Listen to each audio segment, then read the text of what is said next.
हल्कों के सर पे नाचती फिरे। सारे लोग जानते हैं ये किसकी जमात है, किसके कहने पे बोल जाती है और किसके कहने पे वापस चली जाती है। लेकिन जो बात मानने वाली है वो मानने वाली है कि जनाब उन्होंने बात अवाम की है, वो ठीक की है। मैं वही अर्ज कर रहा हूं जी कि उन्होंने दुरुस्त बात कही है कि अवाम मुश्किल में है और अवाम अपने हकूक छीन लेंगे। किताबी तौर पर तो ये बात दुरुस्त है, लेकिन हमारी तारीख ये है इस खित्ते की कि यहाँ पर इनकलाबात नहीं आते, यहाँ पर फौज आती है।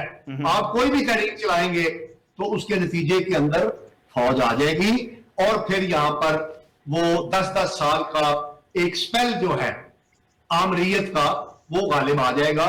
इसलिए जरूरत इस बात की है कि सियासतदान होश के नाखुन लें और अवाम के मसाइल को हल करने की कोशिश करें। तनवीर सादिक साहब, देखिए मेरा सवाल नहीं, आखिरी सवाल और वक्त महदूद, आखिरी सवाल आप सुन लीजिए।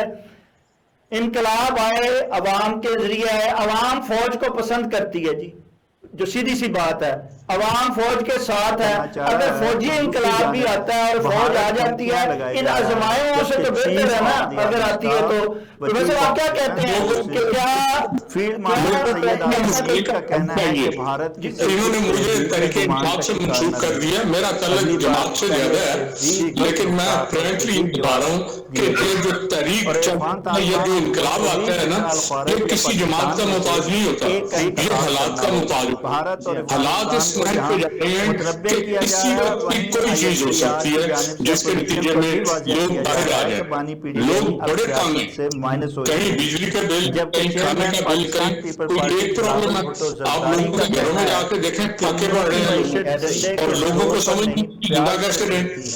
तो किसी वक्त बहाना उन्हें बन गया तो लोग बाहर आ गए तो ये सारे वापस चले जाएंगे।